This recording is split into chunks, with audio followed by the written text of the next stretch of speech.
तो बच्चों हम लोग आज स्टार्ट करने वाले हैं कशिश। कशिश को फेरस सल्फेट कहते हैं, FeSO4.7H2। कहीं पर 5H2O भी लिखा होगा, लेकिन अगर एग्जाम में आता है तो आप 7H2O ही मार्क करेंगे, वो ज़्यादा प्रेफर किया जाता है। ठीक है, इसे इंग्लिश में कहते हैं ग्रीन विट्रियोल।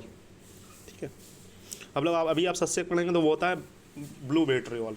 ठीक है, तो 2 विट्रियोल आपको पढ़ने पड़ेंगे इंग्लिश के हिसाब से। कशिश है, देखो कशिश से पर्याय हम लोग निकालेंगे। कशिश है, कशिशक है, पंशु कशिश है, धातु कशिश है। ठीक है, तो कशिश के 4 पर्याय हो गए। उसके बाद हम लोग पढ़ते हैं पंशुक। पंशुक हो गया। ठीक है, इतिहास होता है चरक संहिता में इसका बहुत बढ़िया वर्णन मिलता है, रसशास्त्र के समस्त ग्रंथों में इसका वर्णन मिलता है। इसके भेद की बात करें तो पुष्प कशिश और बालुका कशिश रस रत्न समुच्चय में कहा गया है। रस तरंगिणी में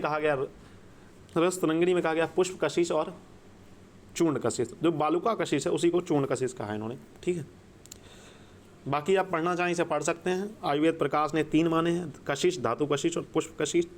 रसायना ने 3 माने हैं, शुक्ल, कृष्ण और पीत। ठीक, चूर्ण कशिशम श्वेतम ईशत पीतस्य कीर्तम पुष्प कशिशम स्वच्छ हरित वर्ण प्रकृतम। ये श्लोक याद हो जाएगा, इजी है, और नहीं याद हो तो कोई बात नहीं, सिर्फ इतना याद करें। जो चूर्ण कशिश होता है वो ईशत पीत वर्ण मतलब हल्का सा पीले रंग का होता है। पुष्प कशिश जो होता है स्वच्छ हरित वर्ण मतलब प्योर ग्रीन इन कलर होता है। शोधन की बात करें तो शोधन की इसकी 4 विधियाँ हैं। इसमें 2 भावना की हैं, एक शोधन की है और एक सिर्फ निबंजन की है। ठीक है, पहले हम लोग भावना वाली पढ़ते हैं।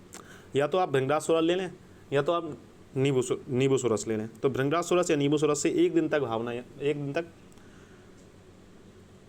दिन तक भावना देने से ये शुद्ध हो जाता है। ठीक है, या फिर स्वेदन कर सकते हैं भृंगराज सोरस।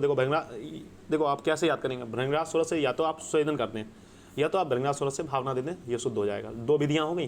तीसरी विधि क्या, कशिश को ये भी पूछ सकता है, कशिश को पित्त या स्त्री रज के साथ भिगो कर रखने से वो कशिश शुद्ध हो जाता है। ठीक है, मारण, इसके 2 लेवल पर करते हैं हम लोग मारण। तो पहले कांजी के साथ भावना देते हैं 7 बार, उसके बाद इसकी चक्रिका बना लेते हैं, उसके बाद इसके लघुपुट में पाक करते हैं। उसके बाद क्या करते हैं, जो हमने रक्त वर्ण की भस्म प्राप्त हुई उससे क्या करते हैं, चूर्ण को खल यंत्र में लेकर फिर हम लोगों ने नींबू सोरस की भावना दी। नींबू सोरस की भावना के बाद चक्रिका बना ली, चक्रिका बनाने के बाद लघुपुट देना। ये प्रोसेस तब तक करनी है जब तक उसके अंदर निरामले मतलब जो इसकी अमलता है वो नष्ट ना हो जाए। ठीक है, ये सिंपल स्नोही पत्र सुरस और शुद्ध कशिश को लेकर अमलता नष्ट होने तक पाक करें। ठीक है, मात्रा इसकी आधे से 2 रत्ती है। देखने वाली है, पहले वाली देखो गंधक की कितनी थी, 1 से 8 रत्ती, उसकी थी 2 से 4 रत्ती, और इसकी है आधे से 2 रत्ती।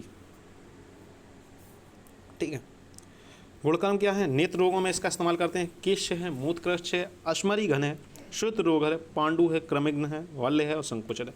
पहले वाले से हम लोग क्या क्या उठा सकते हैं, पांडु है तो कामला भी होगा। पांडु है, क्रमिघन है, वल्य है। पांडु है, क्रमिघन है, वल्य है, मूत्रकृष्ट और अश्मरी घन है। देखो मूत्र कहीं ना कहीं मूत्र के विकारों में इसका इस्तेमाल करता है, तो मूत्रकृष्ट और अश्मरी भेदन है, अश्मरी भेदन है। तो उसके बाद है पांडु है, क्रमिघन है, संकुचन कार्य हेतु इसका इस्तेमाल करते हैं। ठीक है, बाह्य प्रयोग यार।